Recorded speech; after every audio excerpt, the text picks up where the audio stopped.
Contrary to the rumors that you've heard, I was not born in a manger.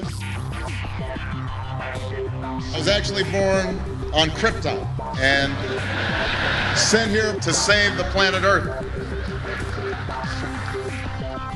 We cannot continue to rely only on our military in order to achieve the national security objectives that we've set. Everybody somewhere between the ages of 18 and 25 will serve 3 months of basic training. We've got to have a civilian national security force that's just as powerful, just as strong. Yes, we can. Obama's healthcare plan will include coverage of all essential medical services. Yes, we can. Obama is a cruel hoax. He works for Wall Street. He's an agent of finance capital. Where did you come up with the number $700 billion? Here's the Treasury spokeswoman's quote. It's not based on any particular data point. We just really wanted to come up with a really big number. To Democrats and Republicans who've opposed this plan, I say, step up to the plate. A few members were even told that there would be martial law in America if we voted no. Secretary Henry Paulson is no George Washington. I don't think anyone questions, Mr. Kashkari, that you're working hard. Our question is who you're working for. Obama pledged that he would resume the Security and Prosperity Partnership talks between Mexico and Canada that President Bush initiated. The old boss is starting to look a lot like the new boss. Robert Gates is going to remain on the job as defense secretary for at least a year. Plenty of sources knew about this meeting, told us and others that it was at Hillary Clinton's house, but clearly it wasn't. We've got to give them a stake in creating the kind of world order that I think all of us would like to see. We see you causing a depression so you can blow out the economy and consolidate it and bankrupt it. We know that you are enemies of free humanity, and we are here standing against your tyranny.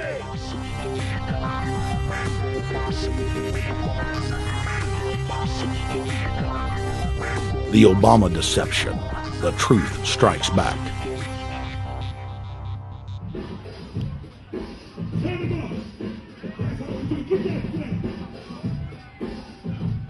Barack is like the manager of Burger King. All presidents are, including Bush.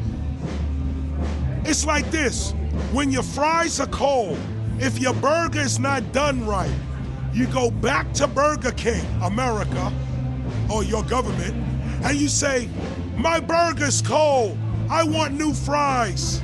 First, you go to the cashier, that's the courts. You argue to the courts. The courts, if you can't get no justice with the cashier, you say, let me see the manager. I want to go to the Supreme Court. I want to see the president. The manager comes out. Hi, what can I do for you? Now the manager can override the decisions of the cashier, but you never get to see the franchise owner of Burger King. If you really have a problem with your burger, you need to go see the franchise owner. We need to go to the top or to the bottom. We need to go to where the real architecture of government is. And it's not in a president, it's in a global scheme. Politics in America today is identical to pro wrestling. And what I mean by that is, in front of the cameras and the public, we all hate each other. I'm going to kick my opponent's butt. I'm going to whale him from here to high water and beat the crap out of him. Yet behind the scenes, we all are friends going out to dinner. Went to dinner together. And it's all a work. All intermarried. Show business. It's showbiz. And that's what you have today in politics. The Democrats and Republicans aren't really opposed to each other. Left and right mean nothing. The only thing that counts is, are you working for Wall Street or are you trying to defend the people against the financiers? It's pretty obvious that there's some gigantic financial institutions that have been pulling the strings of politicians in this country for a long time. And just the fact that we have it set up where they can donate millions of dollars to these guys' funds, these guys' campaigns. I mean, how do we not expect it all to go bad? America in 2009 was desperate for change. The past 8 years had been a disaster. Those weapons of mass destruction got to be somewhere. Maybe under here.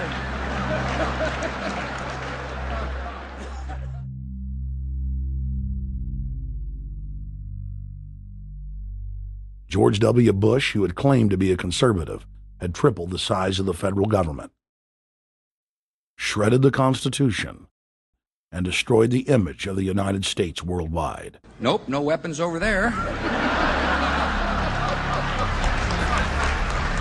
Endless wars, over 1 million dead Iraqis, and more than 5,000 dead U.S. troops. The Patriot Act, warrantless domestic wiretapping and spying, the end of Posse Comitatus, the rise of the treasonous North American Union, a deepening recession sliding towards total economic collapse. These factors and other abuses had the American people in a state of panic for their future and the very existence of the United States. The elite were in trouble. The people were beginning to see through their facade, past their front man, and to the ruling elite behind the throne. For the first time in U.S. history, both parties were universally hated. Congress had a 9% approval rating. The globalist agenda had stalled. And then, onto the scene came a man who promised change. Change we could all believe in. Barack H. Obama promised to end the war and bring our troops home fast. He pledged to uphold the Constitution and to stop the federal government from spying on the American people. Candidate Obama told American workers that he was going to get them out of NAFTA and GATT, and he's already breaking those promises. In this film, we will prove that Obama says one thing and does another, and that he works for the very same elite interests that Bush served, the very interest engineering the financial collapse and formation of a dictatorial world government. This film is not about left or right. It is nonpartisan. Our past documentary films are among some of the most damning indictments of George W. Bush and his administration that have ever been made. If humanity has any hope of effecting real change for the better, it will not come from the Madison Avenue false reality makers who have cast Barack Obama as the savior of the world.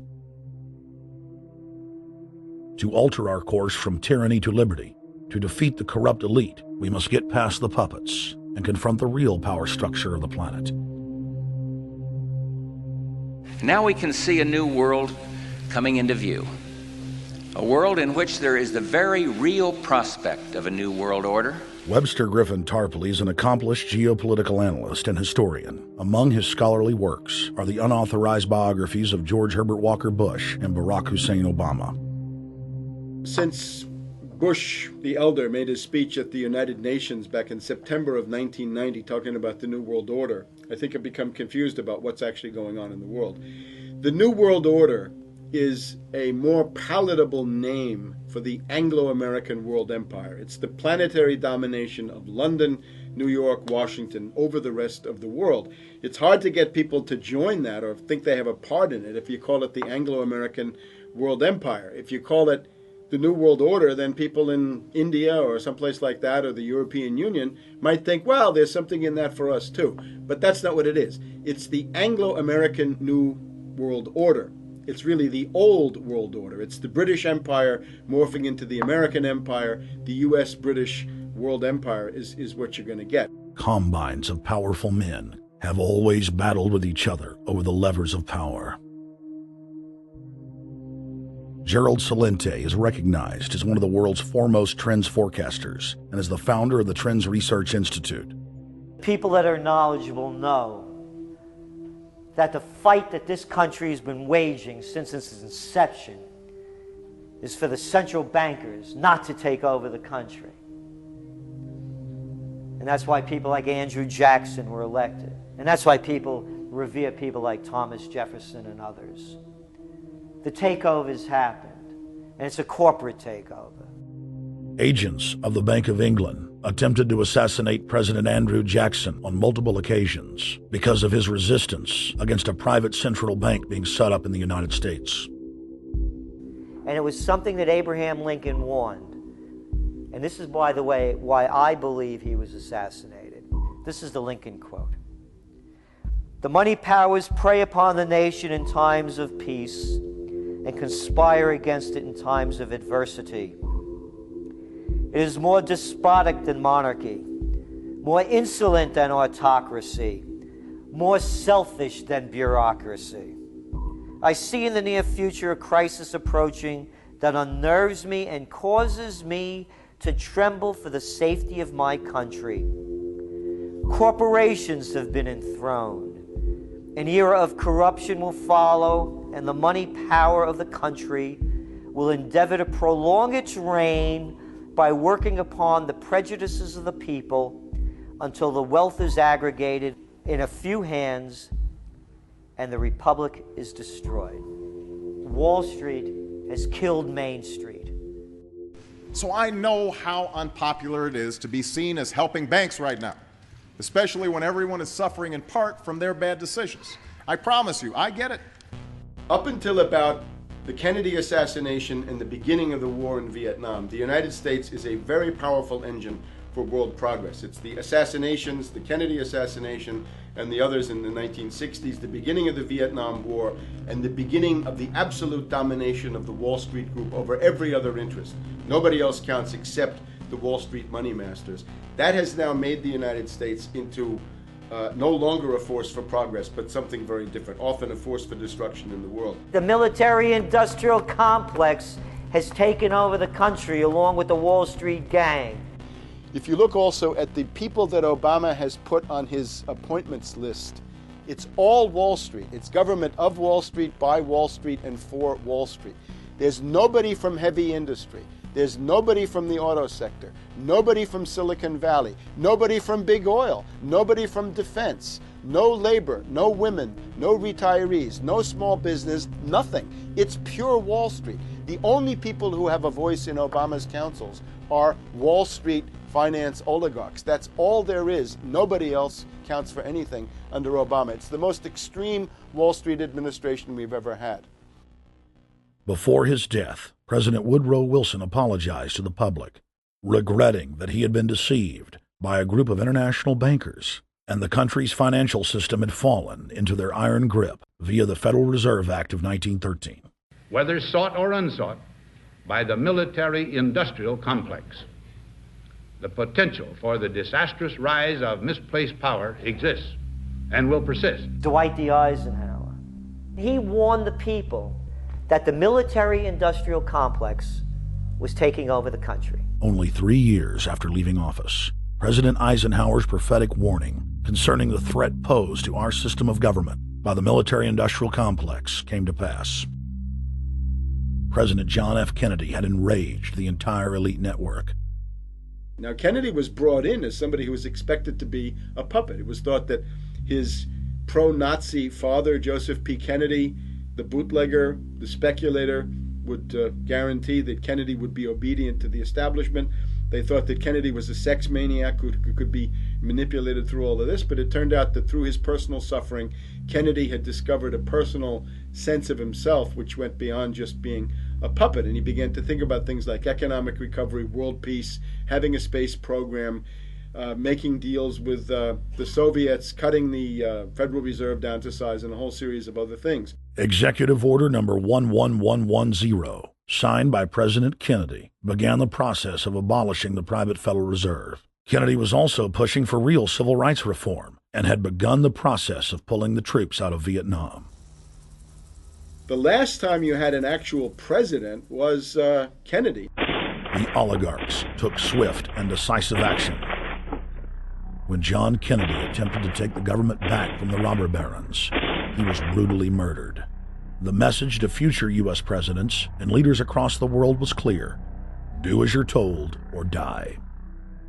John Fitzgerald Kennedy was the last true president of the United States. And until the globalists are removed from power, we will never have another real one.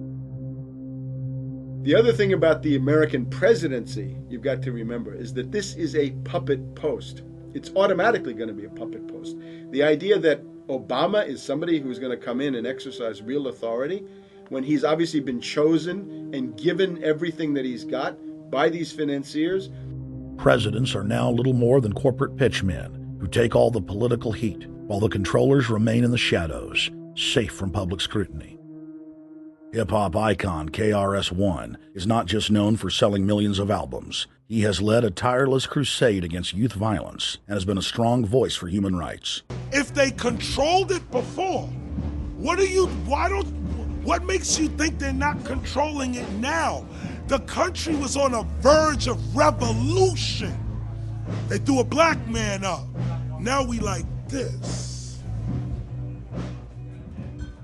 They give him the money, they give him the bundling, they give him vote fraud, they give him the media whores, they give him goons. They even have elected officials making threats to put people in jail if they criticize Obama in public.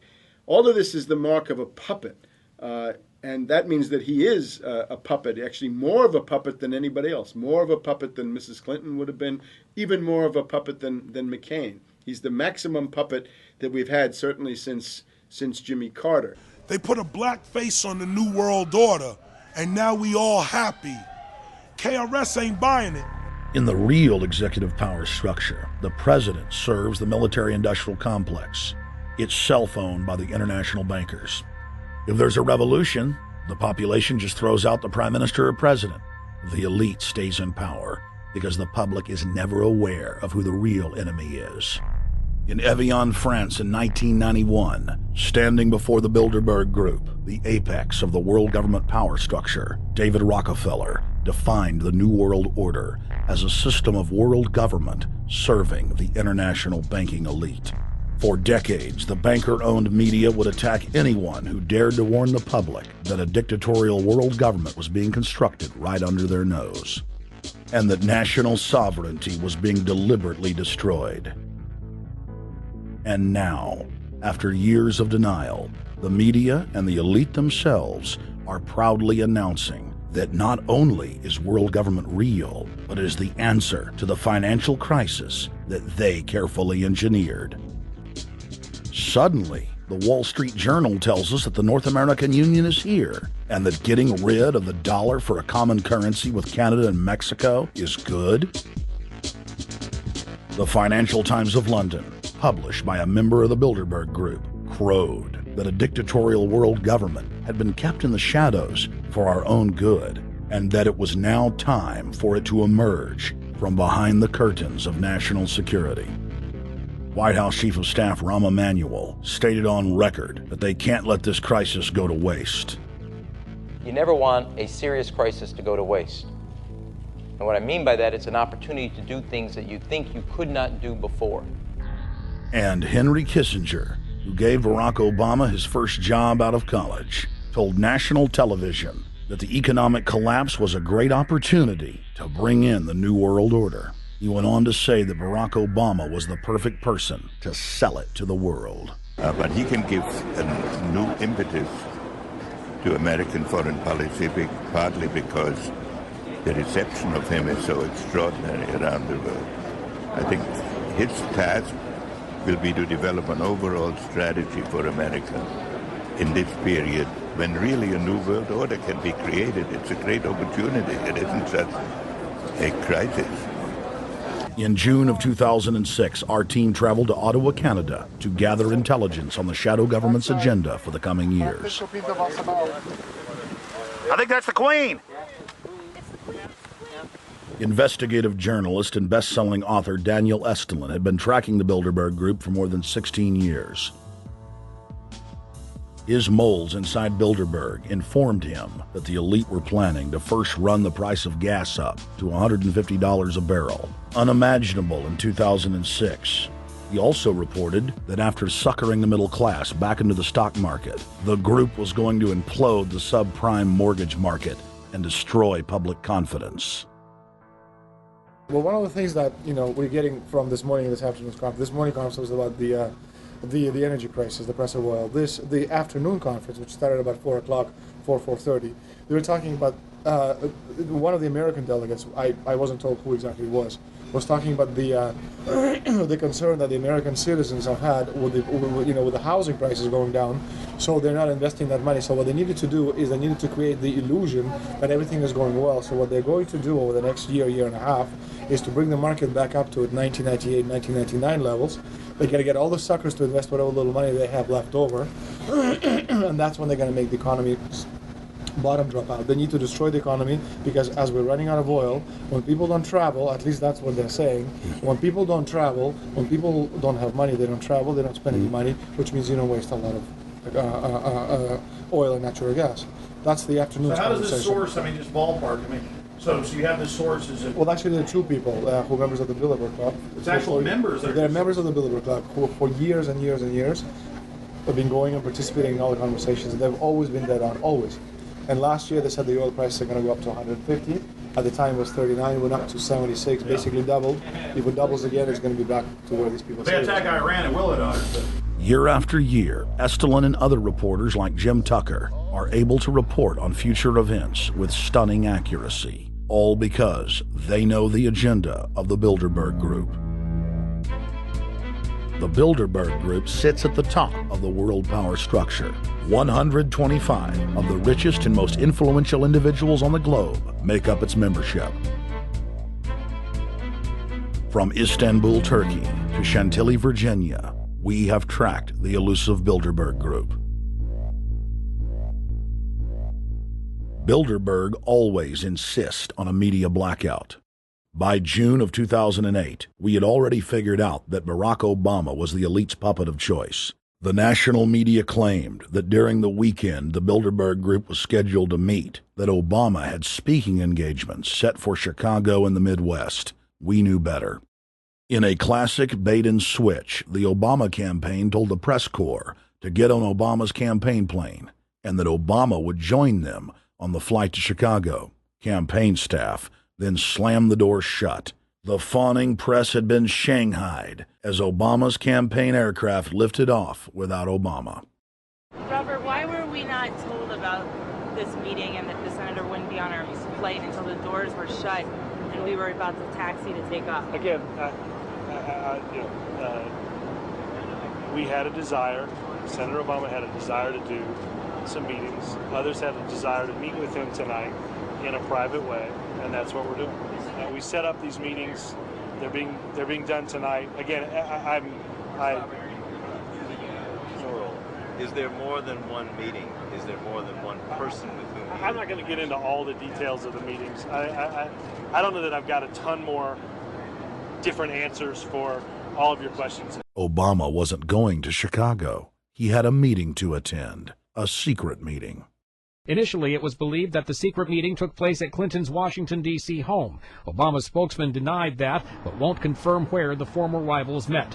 He also declined to comment on their topics of discussion.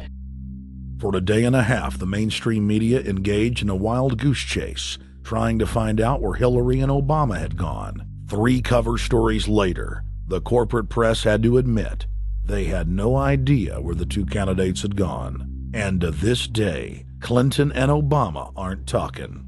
Plenty of sources knew about this meeting, told us and others that it was at Hillary Clinton's house, but clearly it wasn't. In 2008, the trail led us to the Westfields Marriott Hotel, right outside Washington, D.C. We just flew into Washington, D.C. We're driving to the Westfields Marriott. Tomorrow, the hotel's closed throughout the week, into the weekend for the Bilderberg Group meeting. We're going to check in the night before. They're going to kick us out tomorrow. So we're going directly into the belly of the beast. The hotel will be filled with at least 5 spy agencies: CIA, Defense Intelligence, Mossad, European Union Security. We checked into the Westfields Marriott 48 hours before hotel guests were scheduled to be thrown out ahead of the annual meeting. The building was nestled in the heart of the military-industrial complex, with the National Reconnaissance Office and Raytheon just a stone's throw away.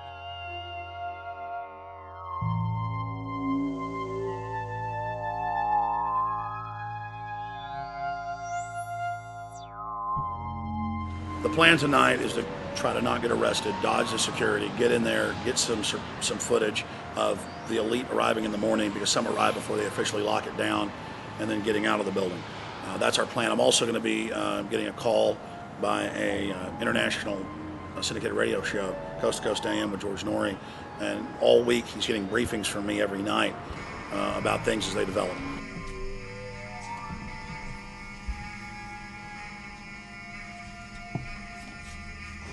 George, we're sitting here in the room. As the phone rings with your producer, Tom Danheiser, to put me on, the fire alarm goes off. So everybody is exiting the building. I know this is a setup. They timed it exactly when this happened. Open the door. I want them to hear the fire alarm. Open the door. I want people to hear this live to the 16 million people listening.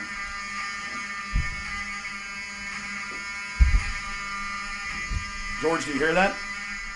Now, they're going to use this as an excuse. The Westfields Marriott, right outside D.C. in Chantilly, they want to use this to flush us out of here. They're very upset. Everybody that covers Bilderberg, I was detained 2 years ago, interrogated, screamed at. They said Bilderberg was upset about me, wanted to stop us. This is guaranteed. Everywhere we go, we're followed. We have another hotel across town as a base of operations. They were there questioning us, getting in our faces.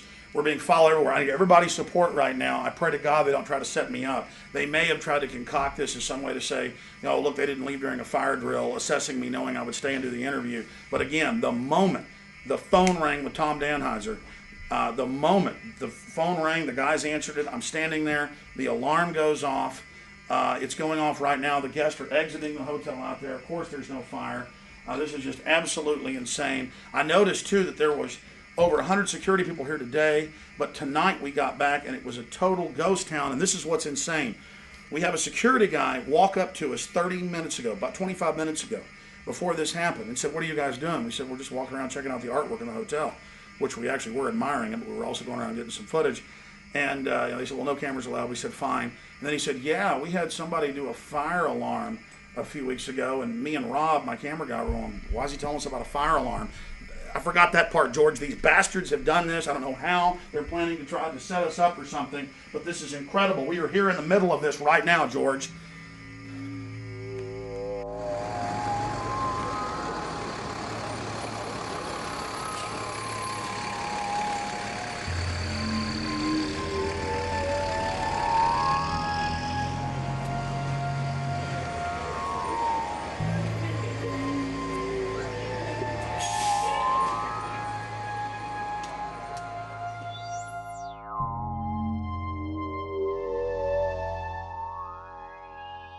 There you go. Stay there. Keep it locked.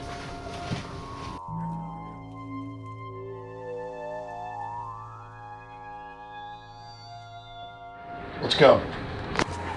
Let's get out of here now, Richard. Don't screw around anymore. We got out of here on exactly the right time. Is this the way out? Yeah.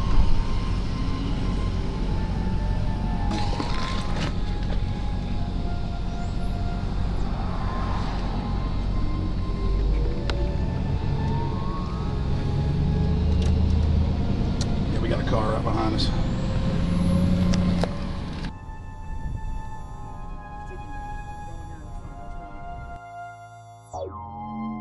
We made about, what, 5 turns and 6 turns, the same car's following us.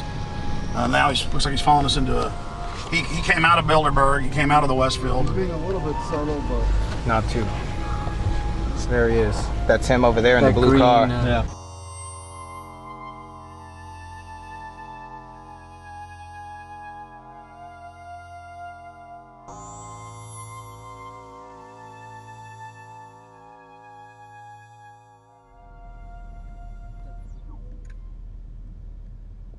We're headed back to the Marriott here in Chantilly, Virginia, the scene of Bilderberg 2008. We successfully infiltrated the last day and a half inside, got out with some great stuff. We've been tailed, and now we're going back to cover the dignitaries, the elitists, as they arrive. And right now is the prime time for them to start arriving for the next 3 or 4 hours. We took about a 30-minute break. I'm sure we missed a few, but it doesn't matter. So we've got scores of people that just organically are listeners, info warriors that are out here taking action.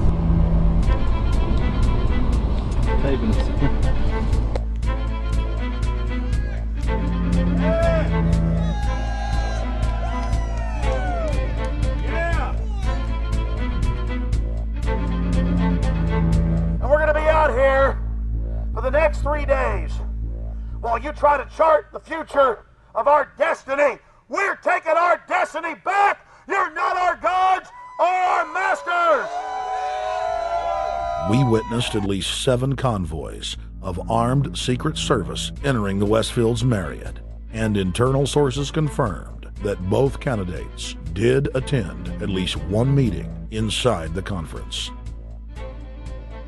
While the Bilderberg Group was 100% successful in 2008 at keeping their name out of the mainstream media, they did not fare as well when it came to the exploding independent press. During the entire 2-day event, anti-New World Order protesters and alternative media encircled the hotel. You are being exposed everywhere! From David Rockefeller, from John Edwards, from Bill Clinton. Your game of secrecy is over! You're gonna pay! Get him up close, you piece of shit! You piece of trash! This is Bernanke, man! Bernanke, you're going down!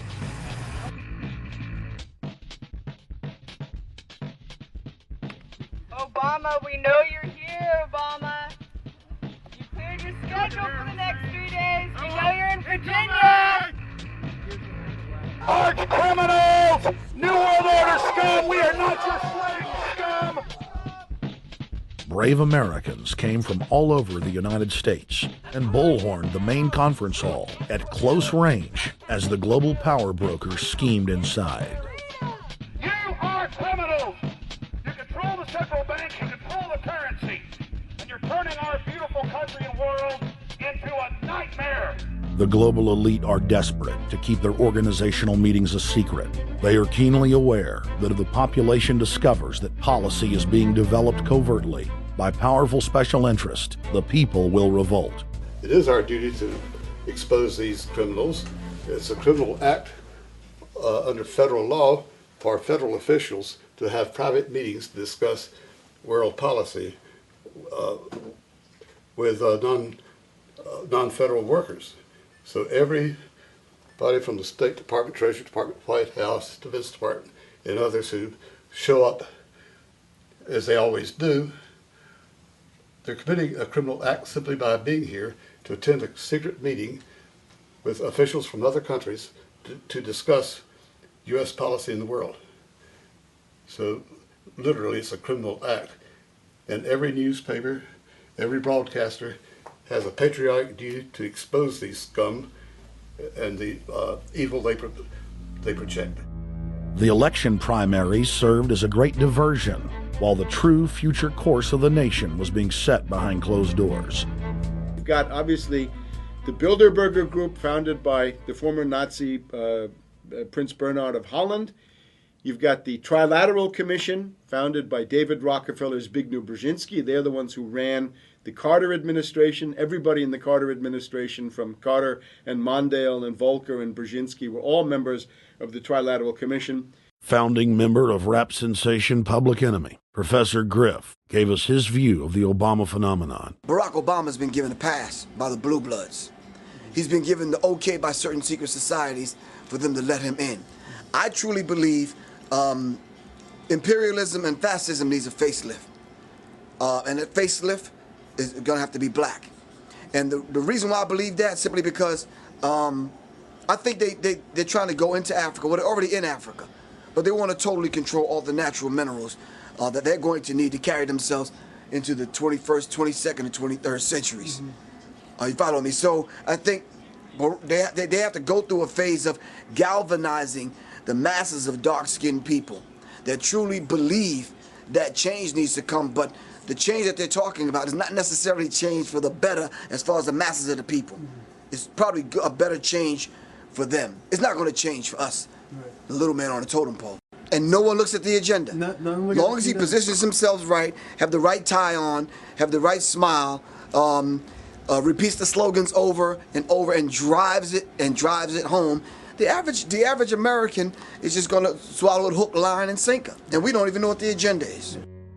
Writing in his 1964 book, With No Apologies, Senator Barry Goldwater said, The Trilateral Commission is intended to be the vehicle for multinational consolidation of the commercial and banking interest by seizing control of the political government of the United States. The Trilateral Commission represents a skillful, coordinated effort to seize control and consolidate the four centers of power: political, monetary, intellectual, and ecclesiastical.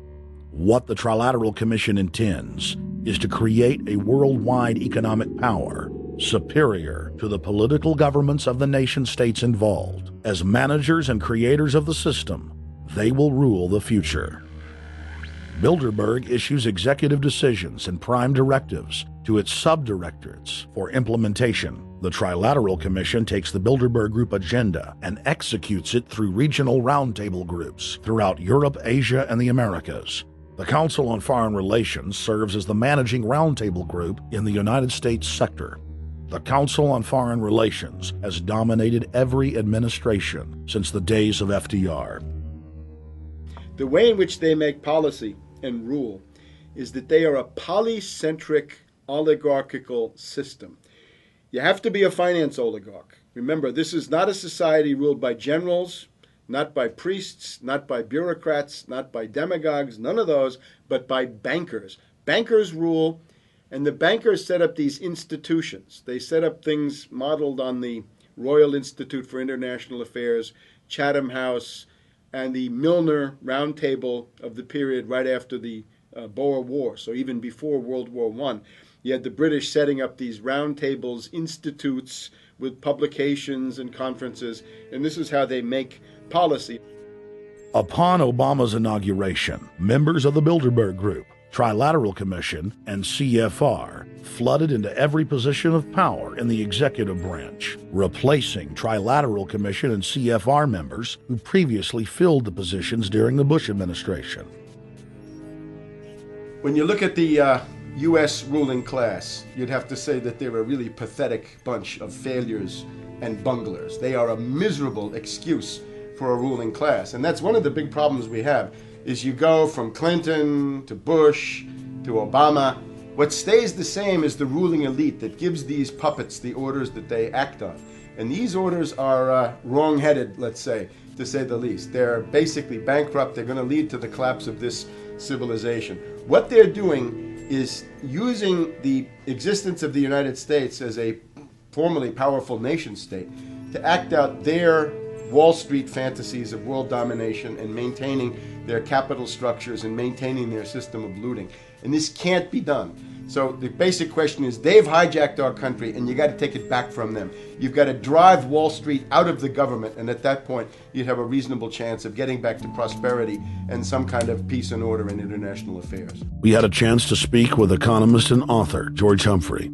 They have created a power elite, and we're not talking about the millionaire down the street. You can't even be a member of their club unless you're a multi-billionaire. And friends, this is not about rich versus poor. This is about a very, very small handful of the worst criminal element on this planet, manipulating and destroying the good people of this nation and of this world. About this Obama with change. Look at the people he's put in to mastermind the economic recovery. Larry Summers. I love it. Every time they talk about Larry Summers, he's always brilliant. He's another brilliant one.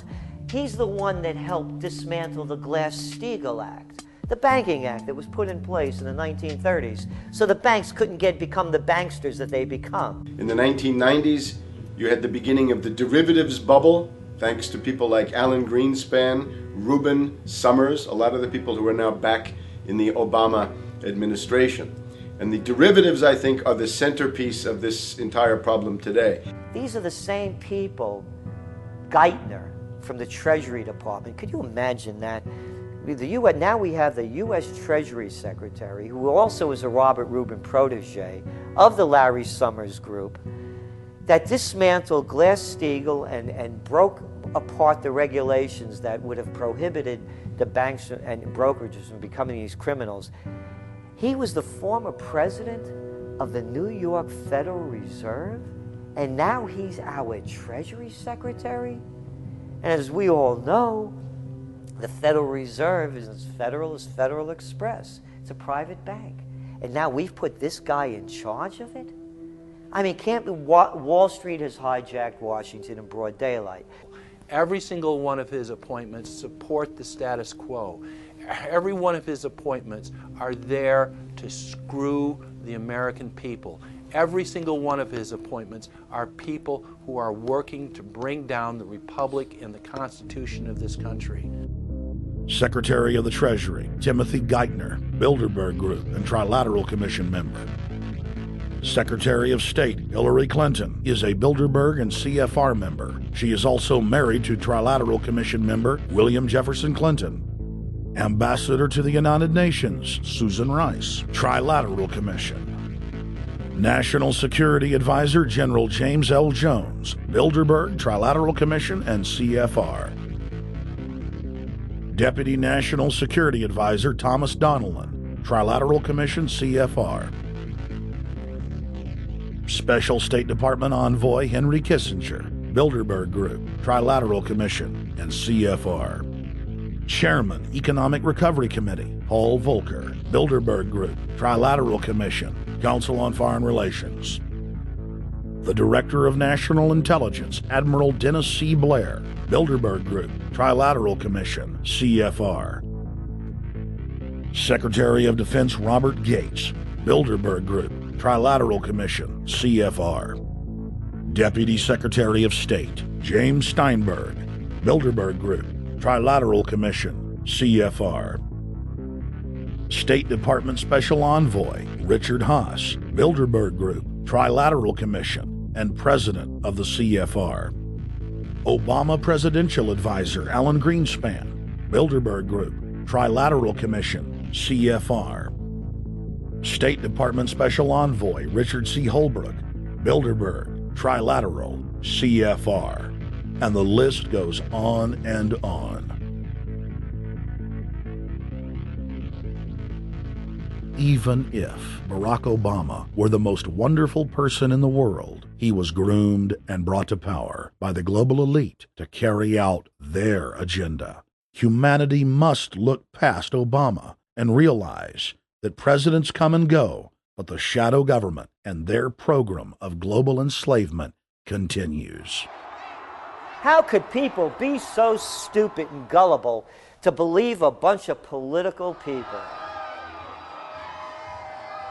So people who voted for Obama were trying to express, I think, first of all, something worthwhile. The hatred for Bush, Cheney, the neocons, the desire to punish the Republicans for their adventures, their police state, and their economic depression.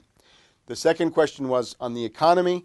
People felt that Bush was selling them down the river into a world depression. He is, of course, the new Herbert Hoover in that regard, so they were trying to get something different from that.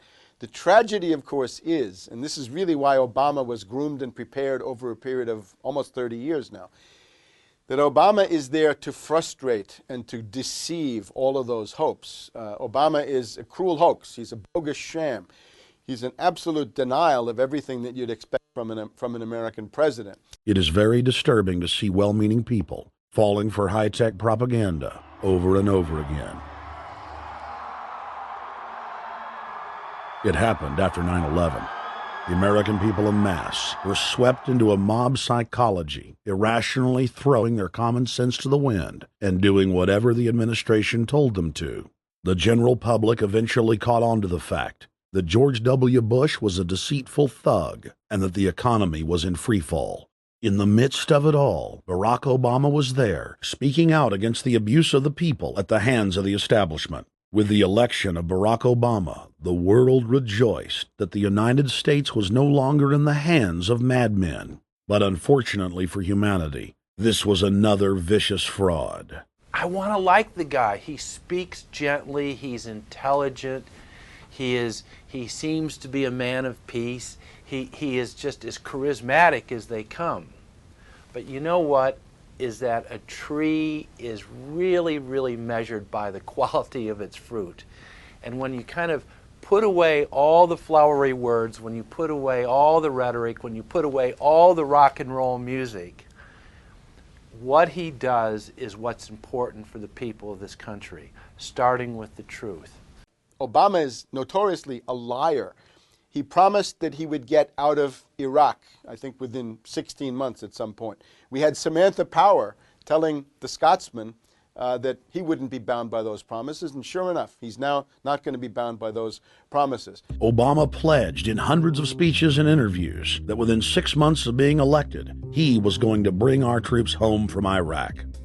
But after he was inaugurated, the story changed. Now he said that they would look at bringing some of the troops home in 16 months. 2 weeks later, his story had changed again.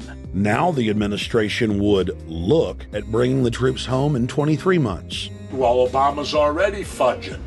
He's fudged since day one in this election, where he first said we're getting out. Well, now it's a timetable, and now it's da-da-da, because they're getting to him. They're understanding that, and he ain't going to be able to get him out because people more powerful than him got us in. When he first ran, remember, he was going to take the troops out. I get in there, troops come home. Day one. There is no military solution in Iraq, and there never was.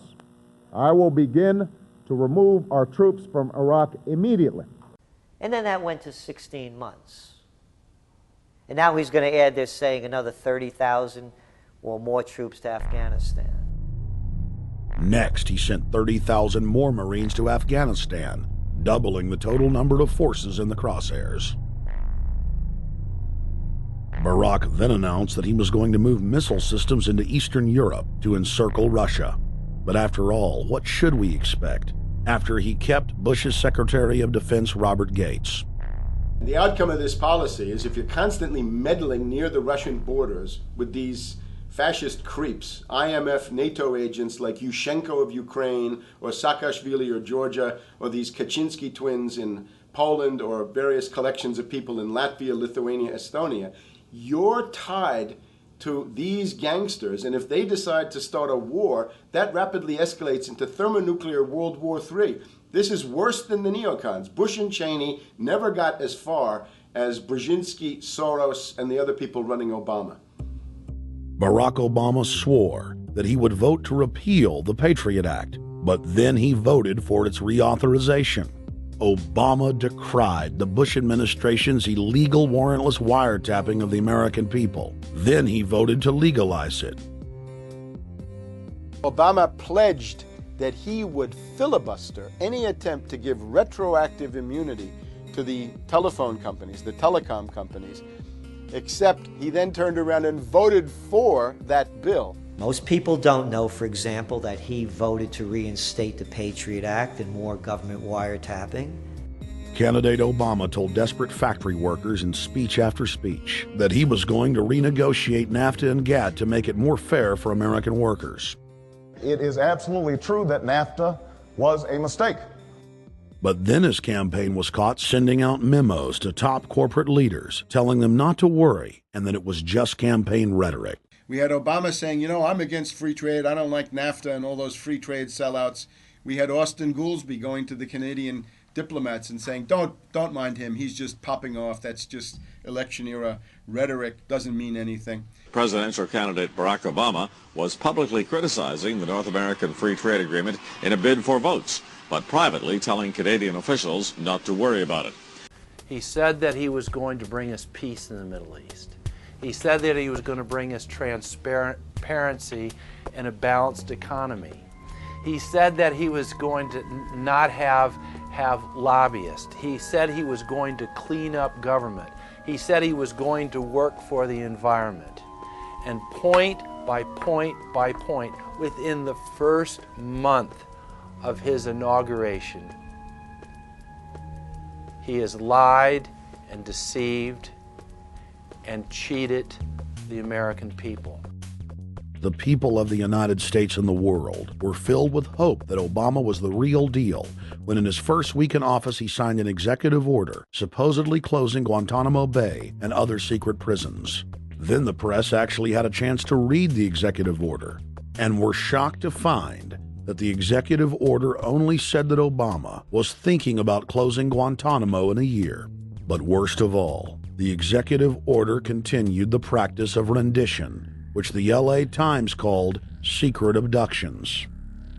They don't know. They think that he's signed off immediately on closing Guantanamo, but he's allowing prisoners now to be taken to foreign countries and not knowing where they're sending them and to be tortured in foreign countries. They don't know that they kept that provision in there. Obama is now continuing the practice of secret arrest, secret prisons, and most importantly, indefinite detention without trial. When a British High Court said that it was preparing to release secret British and U.S. torture orders that prove that the Bush administration was ordering personnel to systematically abuse detainees, Barack Obama threatened to cut off all U.S. intelligence ties to England. To add insult to injury, he stated that the program was important to national security, not only endorsing Bush's crimes, but continuing them. Obama voted for a reinstatement of the Patriot Act. And by his early deeds already, again, as we saw with the issues of retention, he's willing to send people that have been charged with nothing to be tortured to so-called get the truth out of them. If the makers of this film attempted to cover all of Obama's lies, this documentary would never be released because there are new ones every day. So in the interest of time, we're going to cover one more big one. Barack and his handlers made the cornerstone of his campaign, keeping lobbyists and donors out of his administration. Within hours of being elected, Obama did a 180 and filled the White House and federal government with lobbyists and donors at all levels. Obama picked William Lynn, the top lobbyist for Raytheon, to fill the number 2 position at the Department of Defense. Timothy Geithner, former president of the private Federal Reserve Bank of New York, was picked by Obama to be Secretary of the Treasury. Geithner promptly crammed the Treasury Department full of lobbyists, like his Chief of Staff, Mark Patterson, formerly the top lobbyist at Goldman Sachs. Obama appointed top lobbyist to the Saudi royal family, George Mitchell, as the lead Middle Eastern envoy. Obama appointed the king of Wall Street lobbyists, Leon Panetta, to head up the CIA. Obama tapped Tom Daschle, top lobbyist for healthcare firms, to run the Department of Health and Human Services, and the list goes on and on. Then, 3 weeks into his administration, Obama launched a new lie, more outrageous than the previous. With Academy Award-level conviction, he said that he was upset about the banker bailout, which his own Chief of Staff, Rahm Emanuel, another former Wall Street executive, had engineered. Obama said that he had signed an executive order capping the CEO's salaries of those who had taken the bailout money. There was just 2 problems. All the major banks and brokerage firms were exempt, and the new order only dealt with any future bailouts. And those were to be on the honor system. What gets people upset, and rightfully so, are executives being rewarded for failure. AIG, Bank of America, and Citigroup, which have received billions in bailout money, don't fall under this plan. Only banks negotiating future agreements with the government will be restricted. But this appears to be built on an honor system, and White House Press Secretary Robert Gibbs had a hard time explaining how enforcement would work. Well, let me get, I will get clarification from Treasury on that. Generally speaking, this is already the biggest liar and the biggest disappointment that we've seen in recent history. And again, qualitatively beyond the rather low standards set by Bush the Elder and Clinton in terms of delivering on promises. Bottom line, Obama is a fantastic actor and an even better liar. His track record is clear. He has done the opposite of everything he told the people he would do. They'll make up one lie after another. And if you believe these people, knock yourself out. I don't believe a word they say.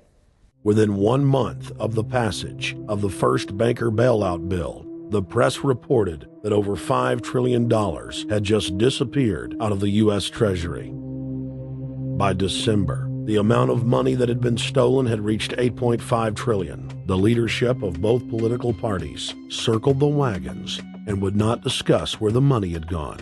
Enough, man! In the Fed! In the Fed! In the Fed! Informed Americans protested the private Federal Reserve System at all 38 of their regional governorship offices. Arrest Bernanke and Paulson! Arrest all the criminals that stole the banker bailout money! It was refreshing to see people standing up against the real power structure, not being distracted by the elite's frontmen like George W. Bush and Barack Obama. We traveled to Dallas, Texas to cover We the People taking on the real enemy.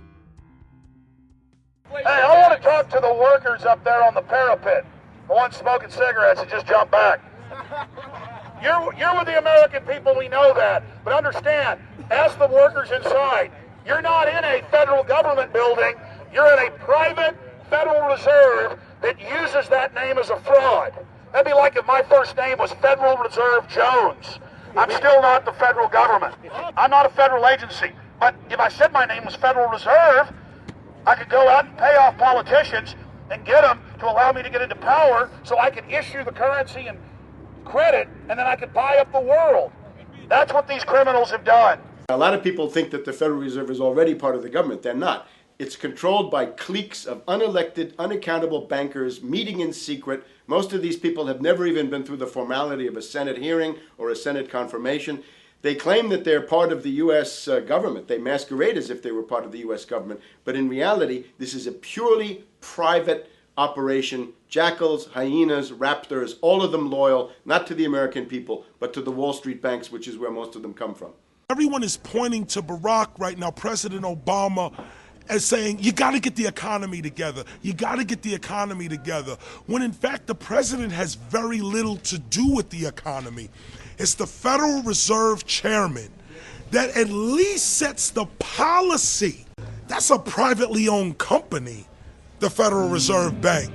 They set the agenda. These guys are masquerading as a federal institution. They are a private banking consortium, and this is their front, their holding company. The Federal Reserve is not federal. It's a front for a private banking cartel. That's on record in congressional testimony, and they're the ones orchestrating the economic collapse we're seeing right now, so that's why we're here. While at the In the Fed rally outside the Federal Reserve Bank in Dallas, Texas, we spoke with Ron Paul's brother, Wayne Paul. 1913, the Federal Reserve Act was passed, floor of the House, where 3 members of Congress were on the floor. At that time, they only needed a majority of votes to pass it. So in 1913, the Federal Reserve Act was passed. 20 years later, 1933, under Roosevelt, the United States was declared bankrupt. And in 1933, the Federal Reserve Private Bank says, okay, USA, what are you going to pledge as collateral on the debt you owe me? What happened by 1936? Does anybody know? We instituted Social Security system, and you and I and our children and our children's children were pledged as collateral on the debt of our government to the Federal Reserve. And that's where we're at today. It took 20 years to make this country bankrupt, and since then, our government has operated under emergency powers of our government. It is not the president that makes the decision in this country. It's the Secretary of Treasury who turns around and is put in there by the Federal Reserve to manage the bankruptcy. We've been in bankruptcy ever since. So to print $700 billion and to give it away, how do they get away with it? The manager of the bankruptcy is told by the Federal Reserve this is the way to go. That's where we're at today.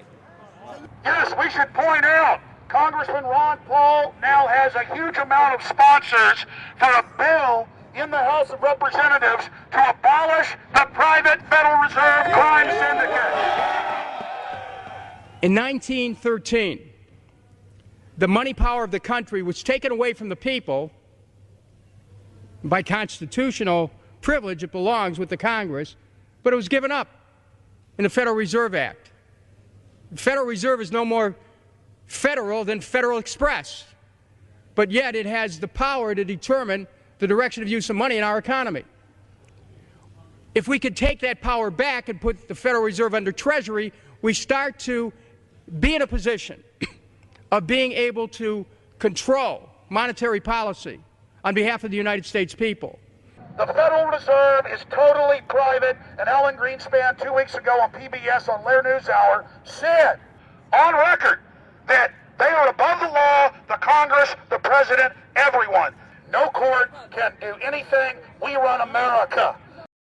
What is the proper relationship, what should be the proper relationship between a chairman of the Fed and a president of the United States? Well, first of all, the Federal Reserve is an independent agency, and that means basically that there is no other agency of government which can overrule actions that we take. So long as that is in place and there is no evidence that the administration or the Congress or anybody else is requesting that we do things other than what we think is the appropriate thing, then what the relationships are don't frankly matter. Notice what Greenspan is saying. Greenspan is saying the Federal Reserve is beyond the law. And in reality, they are in practice beyond the law. Nobody, as far as I know, has ever audited the Federal Reserve. One of the first things we ought to do when we nationalize the Fed is go in there and find out the audit. Who stole money? Who engaged in corruption? There's a whole series of people going back to Volcker, to Greenspan, to Bernanke, and so forth. Think of the arrogance of private group of banks that have bankrupted the nation by design so they can repo the country. A private group of banks that loaned us our own money back are telling us they're above the law. You are not above the law, criminals. No one is above the law. No one is above the law, and the private Federal Reserve sure as hell isn't either.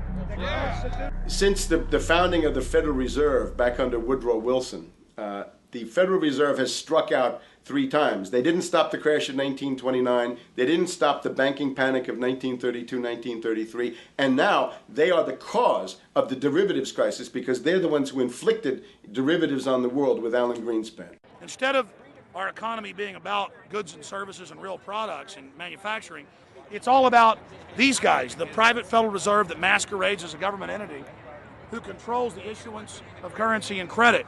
They're the ones that have cut off the liquidity in the market. They told us have a debt-based economy. Then they cut it off once they get us under their thumb and implode the economy so they can consolidate it. And that's what they're doing right now. I mean, it's in their own documents, it's in their own statements.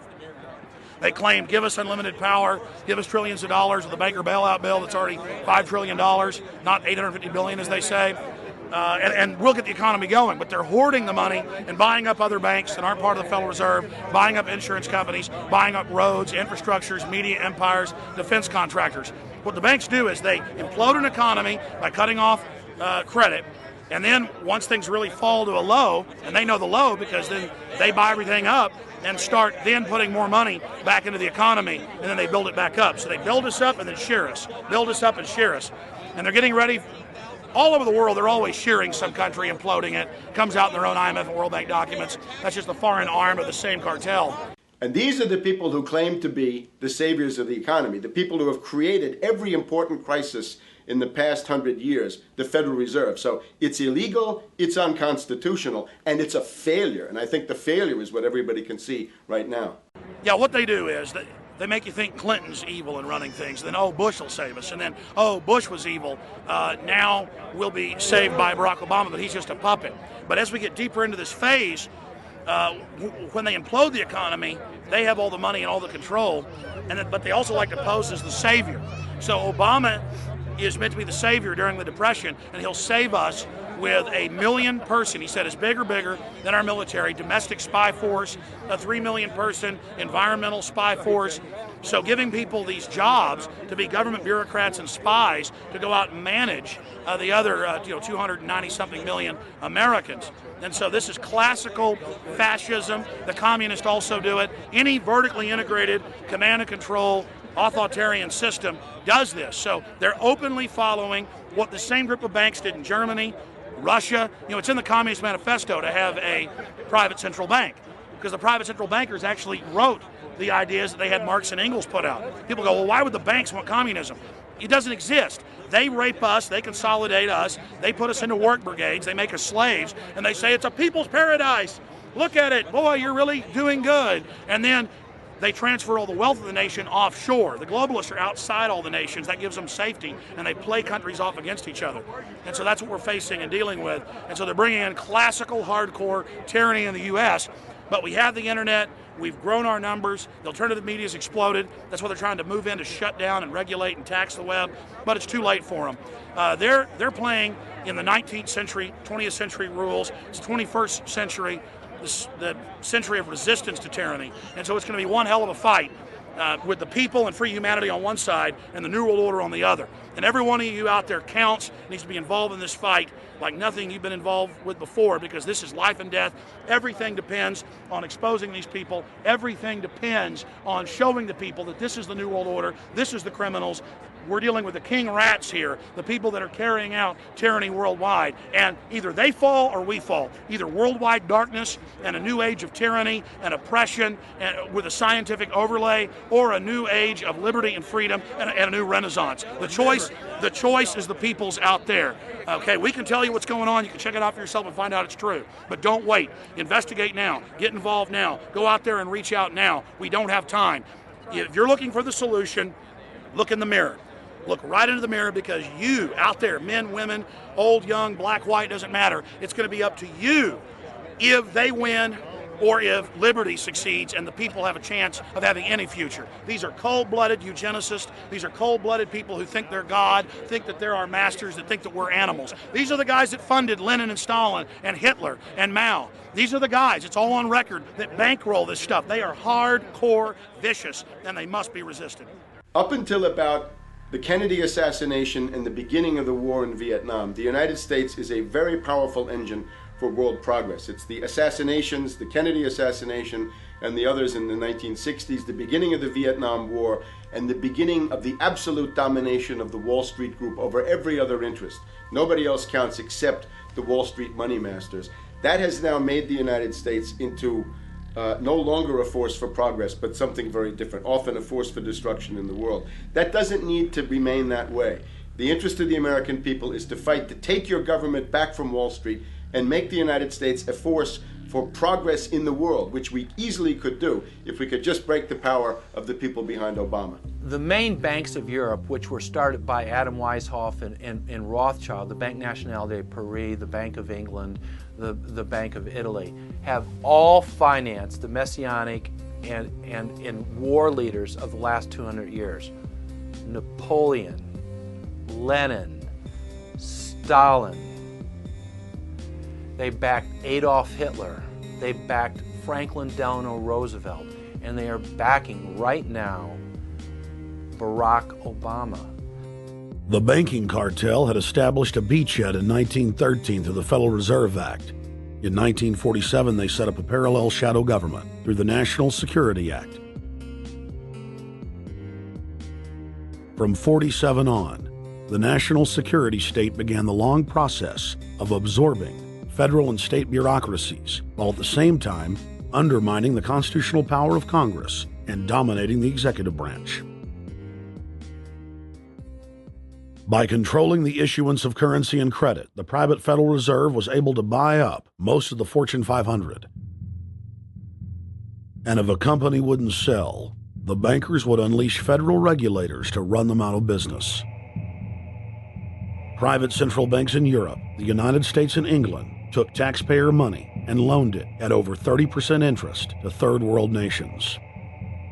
The bankers would then bribe the leaders of those countries not to pay back the loans. Their third world puppets would sign agreements stating that when the country defaulted, the banks would be given all the natural resources and infrastructure of the once sovereign lands. But worst of all, the countries would pledge future taxes paid by the people in perpetuity as profit to the private banks. By the year 2000, there were few nations that had not fallen to the designs of the money power. The globalists were now ready to start their final phase of world government takeover, the destruction of the Western nations' economies. To carry out their final takeover, they first removed banking regulations like the Glass-Steagall Act in the late 1990s. This allowed their front companies to issue unlimited credit to the world and to set up colossal Ponzi schemes, the likes of which the world had never seen. The scams were advertised by the controlled corporate media as completely legitimate. Because of the fantastic returns, private investors, corporations, state and local governments invested heavily. They had taken the bait, hook, line, and sinker. To destroy confidence, in late 2007, the bankers themselves began to badmouth the scams they had created. Next, the central bankers cut off the tsunami of fiat money that they had been using to pump up the bubble. When Congress and the public refused to write the finance oligarchs a blank check, the bankers began to engage in financial terrorism. They said that the world would go into another Great Depression unless their demands were met, further destroying confidence. The stock market instantly had its biggest one-day loss in history, but even that wasn't enough to force Congress to capitulate to the offshore banks. Senator Inhofe of Oklahoma and Congressman Brad Sherman of California, amongst others, told the world that the entire Congress had been threatened with martial law by the White House and the Treasury Department if they didn't pass the so-called banker bailout bill. The only way they can pass this bill is by creating and sustaining a panic atmosphere. That atmosphere is not justified. Many of us were told in private conversations that if we voted against this bill on Monday, that the sky would fall, the market would drop 2,000 or 3,000 points the first day, another couple thousand the second day, and a few members were even told that there would be martial law in America if we voted no. That's what I call fear-mongering. Unjustified. The final version of the bill was kept secret from the Congress until minutes before the vote on October 3, 2008. The Federal Reserve had promised total transparency, that every dime would be accounted for. To Democrats and Republicans who've opposed this plan, I say, step up to the plate. Let's do what's right for the country at this time, because the time to act is now. To prevent the possibility of a crisis turning into a catastrophe. After its passage, the public learned with horror that the bill was really a financial coup d'etat by Wall Street. The bill didn't just give $700 billion to the banks. It was a blank check. And as of February 2009, $9.7 trillion has disappeared into a black hole. Within 24 hours of its passage, Secretary of Treasury Henry Paulson said they were no longer going to use the money to unfreeze the mortgage market by buying bad debt. We went to Congress. Illiquid assets look like the way to go. As the situation worsened, the facts change. I will never apologize for changing an approach or strategy when the facts change. Paulson has, in the meantime, admitted that the subprime mortgage crisis is not the cause, really, of the breakdown of the entire world banking system and the bankruptcy of most of the banks in London and in Wall Street. He said, we're going to buy up toxic assets, but we're not going to worry about subprime mortgages. What he's talking about is derivatives. Derivatives are the center of the crisis. He went on to say that where the money was going was a secret. I believe that banking institutions are more dangerous to our liberties than standing armies. If the American people ever allow private banks to control the issuance of their currency, first by inflation, then by deflation, the banks and corporations that will grow up around the banks will deprive the people of all property until their children wake up homeless on the continent their fathers conquered. The issuing power should be taken from the banks and restored to the people, to whom it properly belongs. Thomas Jefferson, 3rd President of the United States. Secretary Paulson came in with the Vice President and Fed Chairman Bernanke and made all these assurances that there was absolutely a critical, immediate need to get rid of the corrosive derivative products, all the different names for this and ubiquitous, sub-S retraded credit default swap, blah, blah, blah, blah. Okay? But they talked about them as though they knew what the hell they were. You got the money and you immediately said, what items, what auction?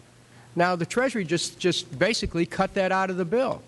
And what we have here is a situation where banks are hoarding the money that they're getting from the TARP. They're using the money to purchase other banks.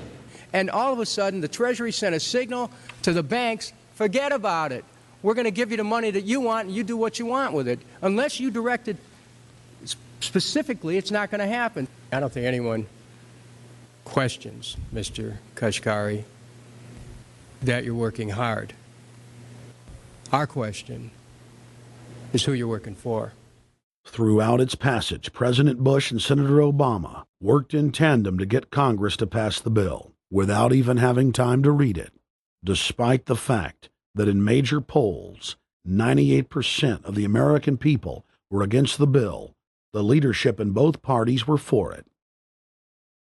And I really want to commend Barack Obama, because as we were involved in the this and that and different provisions of the bill to persuade people, he really gave them confidence that this was the right decision for the American people, even though it wasn't, in our view, a great bill for them to vote on. I want to take a particular moment to also thank an individual who's not here, and that is Barack Obama, who made numerous calls not only to all of us, but to members of our caucus, and helped us gather the votes on the Democratic side to pass this legislation. Bankheads then bragged to the press that they were hoarding the bailout money and using it to buy up smaller, healthy banks and insurance companies. Their plan was working like a charm.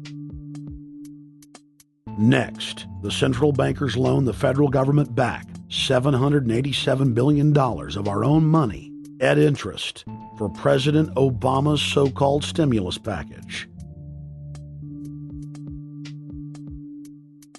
And just like the banker bailout, Congress was given less than an hour to read the 1,070-page-plus stimulus bill. Barack Obama, who had pledged on the campaign trail to wait 5 days before a bill could be voted on so that the Congress and the people could have a chance to read it, said that the stimulus was too important and it had to be passed before anybody could see it or read it, or the crisis would turn into a catastrophe. Doing little or nothing at all will result in even greater deficits, even greater job loss, even greater loss of income, and even greater loss of confidence.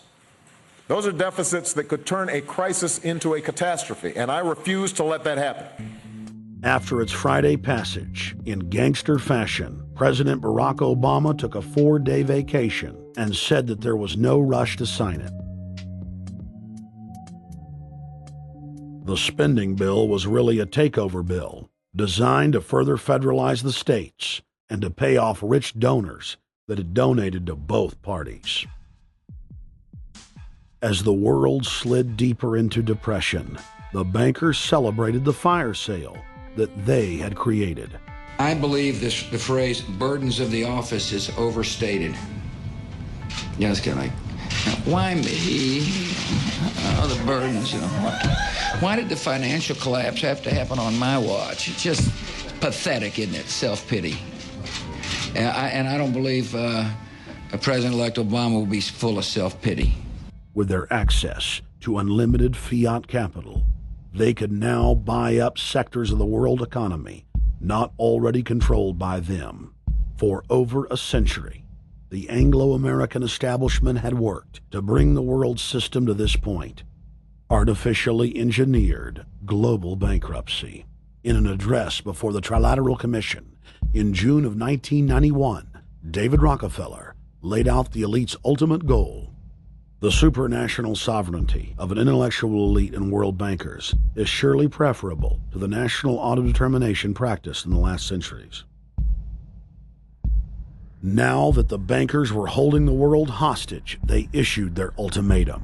The only solution to restart the global economy would be to set up a planetary government ruled by a new Bank of the World, a Bank of the World owned and controlled by them. Suddenly, hundreds of prominent publications announced the solution, the people's only salvation. Time magazine, in an article titled "The New World Order," said that the new super bank would control the world's currencies and set interest rates, and that the new bank would, quote, knock the heads of bad countries like the United States. At a meeting of central bank heads and finance ministers dubbed Bretton Woods II, the plan for world government was unveiled by the very bankers that had engineered the collapse. Formerly sovereign countries would now pay their taxes directly to the banking cartel. Hundreds of new carbon taxes, controlling every facet of human activity, would only be the beginning. Now all the elite had to do was to sell the public on accepting the final phase of their takeover. And it's Obama's job to sucker the public into standing down so the bankers' agenda can move forward unhindered. Never before in U.S. history has the media gotten behind a president like they are behind Obama. The press has pulled out all the stops, bestowing a crown of infallibility upon Obama as the savior of the people. The elite are betting everything they've got on Obama's charisma and hoping that he can sell the world on their program of tyranny. Yes, there have been differences between America and Europe. No doubt there will be differences in the future. But the burdens of global citizenship continue to bind us together. A change of leadership in Washington will not lift this burden. In this new century, Americans and Europeans alike will be required to do more, not less. Partnership and cooperation among nations is not a choice. It is the only way. We've got to give them a stake in creating the kind of world order that I think all of us would like to see. In truth, Obama is not simply continuing George W. Bush's policies. He is radically expanding them. I thank President Bush for his service to our nation. This film has documented the painful fact that Barack Obama's agenda is the complete opposite of what he has claimed it to be.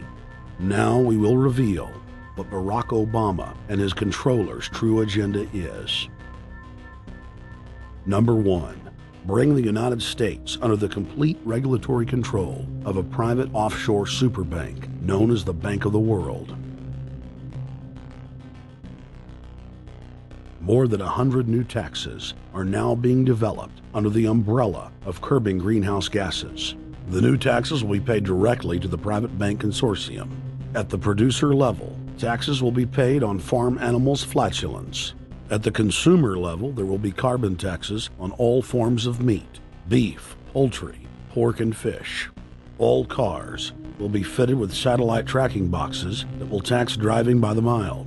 And an added tax will be placed on all fossil fuels, including motor oil and natural gas. All plastic products will have a carbon tax added. Outdoor space heaters and fireplaces are to be taxed. All electricity produced by coal-powered plants will be taxed. Under the cap-and-trade system, citizens will be forced to pay taxes on thousands of products to private cap-and-trade services owned by Al Gore and other elitists. There will be taxes on light bulbs, water, trash pickup, air travel, train travel, bus, ship, medicine, steel production, mining, clothing, laundry, asphalt are just a few of the new taxes to be levied. But to truly transform our economy, to protect our security and save our planet from the ravages of climate change, we need to ultimately make clean, renewable energy the profitable kind of energy.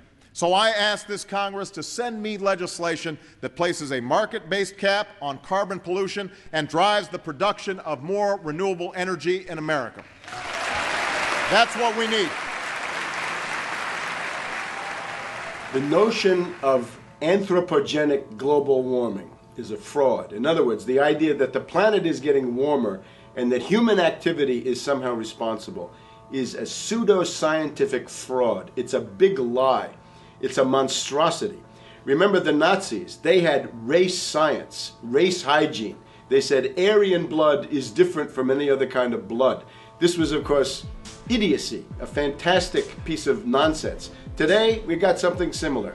Global warming caused by human activity, and the answer to that is carbon tax plus cap and trade, according to the wishes of Al Gore, Prince Charles, and basically the entire world banking community, the world oligarchy. What they're trying to do with that is to perpetuate the current system where bankers rule the world, financiers rule the world, and the rest of us get the crumbs from the table. But remember, if you try to put on cap and trade and a global warming carbon tax with the idea that you're going to save the polar bears, what you're going to do is destroy human society.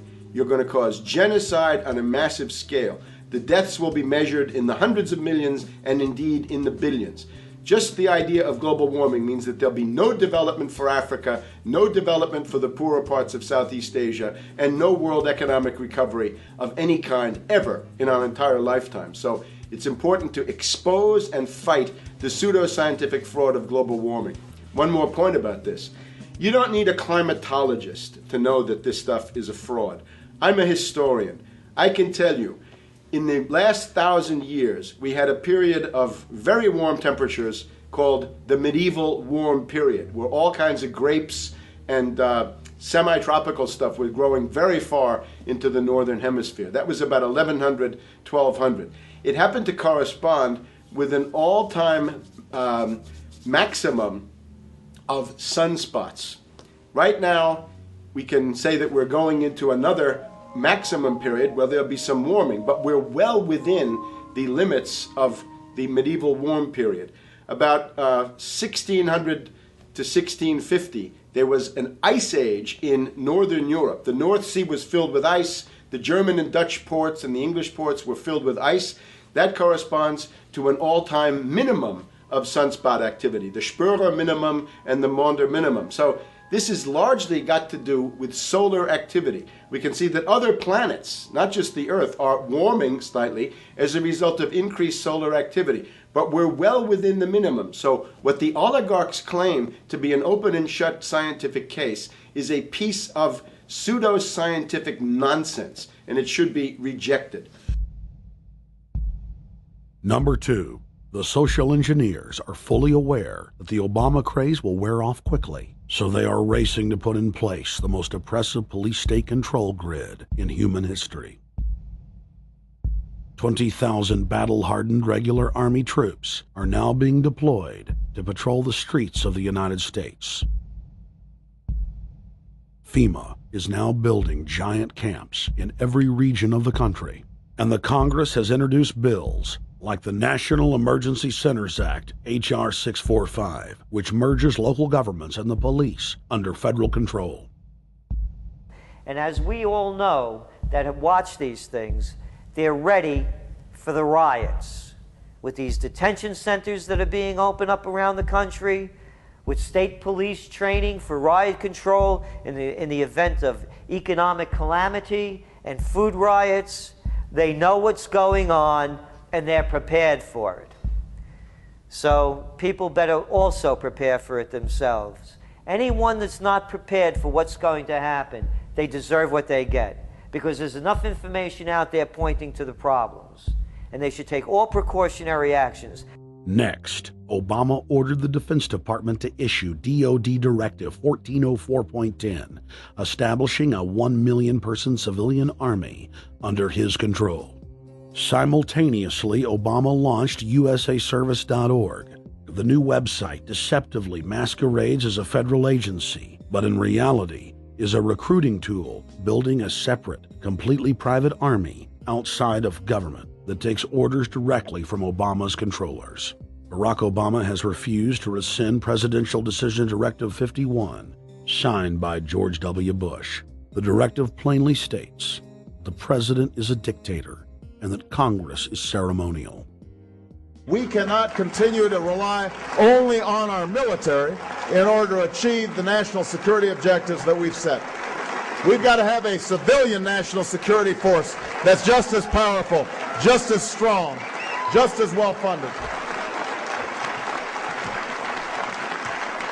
President Obama and his Chief of Staff, Rahm Emanuel, have repeatedly stated on the record that all Americans below the age of 64 will be forcibly conscripted into federal service.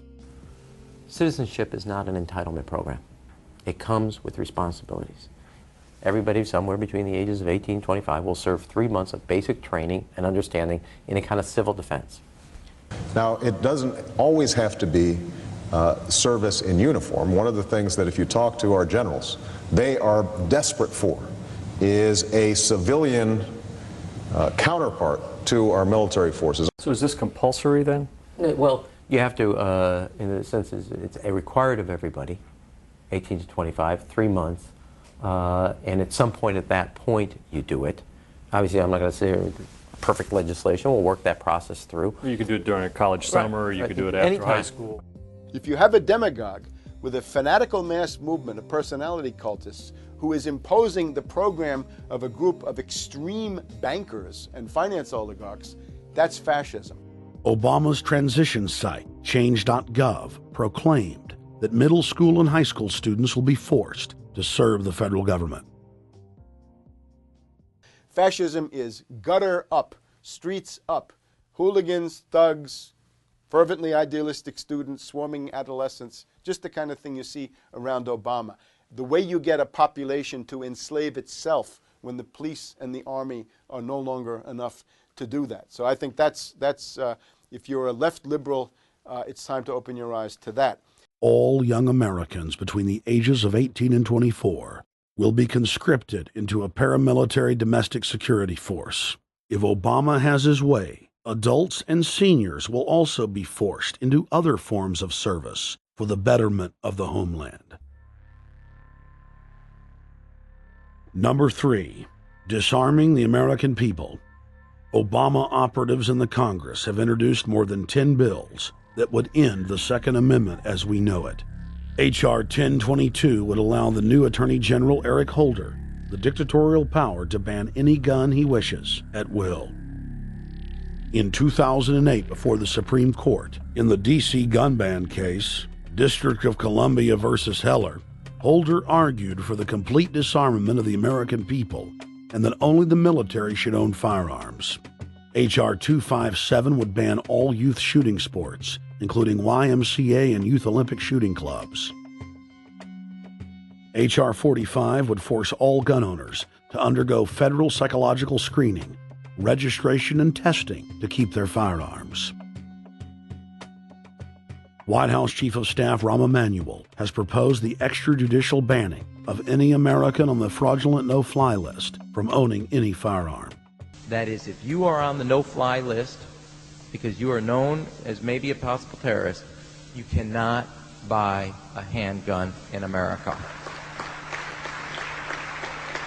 Over 25,000 Americans are added each month to the no-fly list, which numbers over 1 million people who have not been charged or convicted of any crime.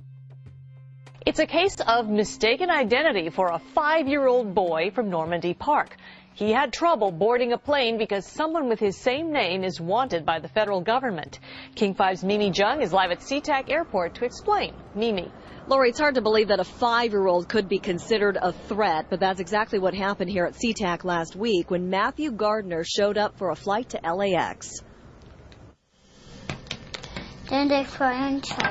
As 5-year-olds go, Matthew Gardner is about as harmless as you can get.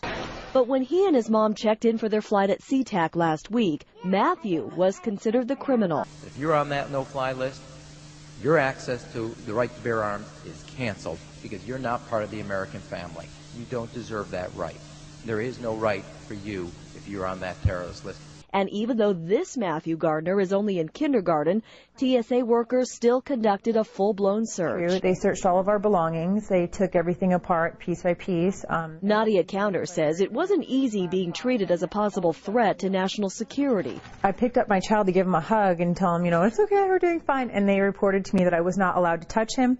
He was a security risk, and they had to research me to make sure that I had not obtained any materials from him. Number 4, massive restrictions on the First Amendment guarantee of free speech. The President, Congress, and the FCC have announced plans to not only curtail speech on talk radio and newspapers, but to also regulate speech on the internet. to the Orwellian-named Fairness Doctrine. The Obama machine is also pressuring Congress to pass draconian hate speech laws that will eviscerate the First Amendment. Number 5, they plan to further federalize health care so that the government can dictate what kind of care citizens receive. Modeled after the British system, this includes rationing care and restricting what procedures the handicapped and elderly are eligible for. Number 6, Obama is already pushing to expand the Department of Defense budget and to station more U.S. troops overseas to encircle Russia, China, Iran, as well as setting up bases in Africa under the pretext of humanitarian aid, and dominate and occupy Africa through AFRICOM. So we're taking your phone call, seeing what you think of Barack H. Obama. Is he a Judas goat? Is he a front man? Is he a betrayer? Let's go to Anthony in Georgia. Anthony, what's your take on Barack Obama? They put the face of Barack Obama as part of their public relations because it's like in the old folk tales about vampires. A vampire cannot force his way into somebody's house. It's against some kind of metaphysical law. So the vampire has to persuade the resident of the household to open the door and invite him in. So they're going to look at the peephole at Barack Obama, which looks like them and appears to be on their side. They're going to say, okay, here's my ally. Let me open the door and let me let this person in. And then Barack Obama is just, of course, a front man for the American empire, where he's going to have the entire U.S. Navy, the entire U.S. Army, and the entire U.S. Marines under AFRICOM command. And, of course, he's going to turn it into a new Iraq, and he's going to turn it into a new Afghanistan. Every operation that you see going on in Iraq and Afghanistan is going to propagate to the poor countries of Africa. And well, sir, I agree with you. They're looking to the people. They see a handsome, smiling African face. You know, he's all, hey, I'm from Kenya. And then it's a total bait and switch. But it's the same thing here in the United States where they would get sellout Native American chiefs to sell out their people. This is the oldest trick in the book. And he can also pacify the most downtrodden minority groups in the United States. And he's saying, hey, get ready for sacrifice. Get ready to lose your standard of living. They're like, yay, I love Obama. They could never get away with this with a John McCain. Obama basically does a couple of things. One is, again, this idea, kick the Chinese out of Africa. Kick them out of Sudan where they get oil. Kick them out of Zimbabwe where they get raw materials. Start a civil war in Congo, another big source of raw materials. Al-Qaeda, an arm of the U.S. intelligence community, is now active in Algeria, Tunisia, Morocco. You've got a destabilization going on in Kenya around Odinga. That's Obama's cousin. This is a guy who has two children. They're Obama's niece and, nephew in a broad sense. And one of them is named Raul, and the other one is named Winnie, after Winnie Mandela, who did the necklacing and political assassinations in South Africa. So this Odinga is essentially a CIA destabilizing operation in Kenya, and he's got a Odinga Islamic Alliance to crush the Christians in Kenya, but this also reaches into Ethiopia, it reaches into Uganda, Congo, Tanzania, and a whole bunch of other countries in that region. So all of Africa is a battlefield in flames between the U.S. and the Chinese, with Obama leading the charge to kick the Chinese out for geopolitical reasons. Number 7, radically expand federal control over family farms and ranches through the Animal ID and Premises ID system. Number 8, accelerate the merger of the United States with Canada and Mexico under the Security and Prosperity Partnership. He is also accelerating the transfer of remaining federal authority to unelected quasi-governmental bodies like the World Trade Organization. Number 9, Obama must convincingly play the part of the president and convince the people of the United States that the buck actually stops with him. This is critical to the globalist master plan because in 4 to 8 years, Obama must take the blame, as Bush did, for the New World Order's horrific agenda. At that point, the elite will put a new puppet in the ceremonial seat of power and build him up as the savior, only to tear them down again. And so the process is repeated over and over. For their program to work, It is essential that the people not learn that the presidency is now nothing more than theater, because if they did, the people would stop looking at the pawns and start looking for the king. Through this system of deceit, the elite's criminal agenda can continue forever because the people waste all of their political energy debating the media spectacle instead of investigating the globalist agenda. Number 10. It's Obama's job to sell the public on globalist policies that aren't in the people's best interest. But the overlords have many salesmen. His most important function is to protect the criminal oligarchs from prosecution while they loot the economy worldwide, start new wars, and engage in torture. They're called Generation O, and they were the key to Barack Obama's White House win. During the campaign, Barack Obama used the internet like no other candidate before him, harnessing the energy of millions of his supporters. But the question now is, what to do with this young, eager, energetic army? This gives Barack Obama and his administration contact information for so many people, so next time he needs to push his legislation, he can contact all these people. Kennedy-esque. I feel as though this was like when John F. Kennedy was elected. Shouting, smiles, and tears. Oh my God! This is the best day of my life! It was the scope of Obama's victory that was most impressive. I saw a photograph of Obama playing basketball. And I said, you know what? I see him as a leader, and that's the world that's in his hands. Own a piece of history, commemorating the day the world changed forever. His confident smile and kind eyes are an inspiration to us all.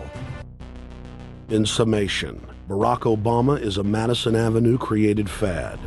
All of the crazed Obama worship, being pushed by the corporate media, is scientifically designed to capture the public in a net of peer pressure mass euphoria.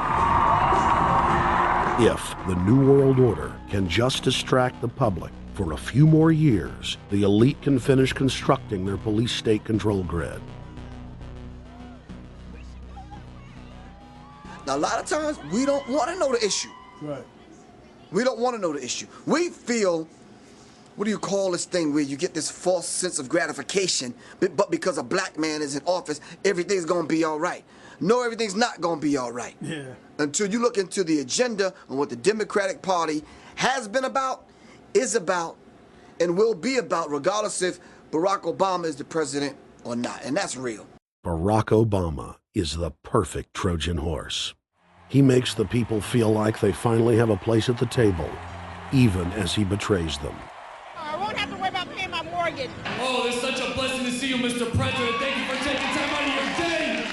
Never in my life would think that this would ever happen. Sadly, many Obama supporters can't see what's right in front of their faces because they've already invested their very identity in this artificially created cult movement. Throughout history, it has happened over and over again. People turn their intellect over to cult of personality mass movements, and it's happening again. The evidence presented in this film is documented fact, and those that ignore what history has taught us do so at the peril of us all. As frightening as the information in this film is, there are many things we can do to stop the globalist agenda dead in its tracks. First, we expose the cult of Obama for what it is, a sad hoax. Next, realize that we are all being propagandized 24/7. Investigate all information for yourself, be it political parties, the media, or this film. Be aware of the tricks that the elite use, like the staging of false flag terror attacks and other crises. Rediscover the Constitution and Bill of Rights. Promote a culture of true liberty. There is a reason the internationalists are attempting to destroy the sovereignty of all 50 states. They know it is one of the biggest threats to their domination. The federal government has been completely hijacked by foreign interest, and more than 25 states have recognized this fact and are moving to block the New World Order at the state level by declaring their 10th Amendment powers. But most important of all, there is a huge awakening taking place in the United States and across the world against the globalist agenda. Free people everywhere are joining together and saying no to corruption and tyranny and no to world government. This is the center of endurance, and endurance is what wins wars. Not how many people you kill, but how long can you endure? George Washington lost almost every battle he had, but he endured. He out-endured the British, and that's how the battle was won, endurance. And each and every one of you watching this, every single one of you, is just as important as the people who were our founding fathers, as that you are just as important as the Sons of Liberty who met in the 1770s to philosophize about freedom, to philosophize about a republic, to philosophize about a truly free country with a republic. There's 1 billion people on the planet. It only takes one to change it. Are you the one?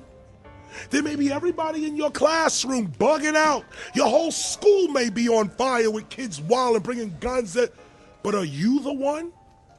Nature has a way of abundance. Nature puts out a lot of stuff looking for the one. So if you're going to go along with the trend of let's just kill each other, let's disrespect each other, then you're part of nature's plan as well, to be part of just the excess. But if you think more of yourself than just being the excess, you'll do more for yourself. Are you the one? Everybody's not gonna make it, but you have an opportunity to save yourself. Well, we don't have to look back thousands or even hundreds of years to see how dangerous this present day situation is. We can look back to Bolshevik Russia. We can see the takeover by the Bolsheviks talking about the people's revolution, talking about the positive change. And Lenin came in and then Stalin. The fact is that over 40 million Russians between 1925 and 1940, good Russians, people who were Christians, people who had their own businesses, people who were educated, they were exterminated because they had their own business, because they were educated, because they believed in God's law. We can look over at Germany. Germany was in a very, very terrible economic situation, and this very charismatic leader called Adolf Hitler comes in. He makes the roads good, and he promises a better life for the people. And within 10 years, you see a completely nationalized, centralized, dictatorial situation where millions and millions of people were exterminated. And then we can go to Maoist China. Mao came in, he promised change, he promised a better life, and within 5 years, 60 million Chinese were exterminated. They don't teach that. They don't teach that in the schools these days, and it wasn't that long ago. And I pray to God that this will not happen in the United States. And the way it won't happen is if you and your friends and all of us together take action to say no. This country is too precious. It's too wonderful. It's too good of a place to lay down as a victim. Greatness could arise once we break the shackles of the government that's holding us back. One thing America has more than any other country is an entrepreneurial spirit. One thing we have more than any other country is the ability to be innovators. You know, if I was born in Italy, I wouldn't be the trend forecaster I am today because I would have been locked into a culture of thinking one way. We have that freedom of expression and freedom of thought that could free us to create greatness again if Big Brother doesn't come down on us harder. Humankind is at a historic crossroads. The forces of globalism are marching towards absolute despotism. Look in the mirror. Count the cost. and decide, are you going to let history repeat itself? Or will you stand tall with freedom lovers everywhere and stop the completion of a world dictatorship?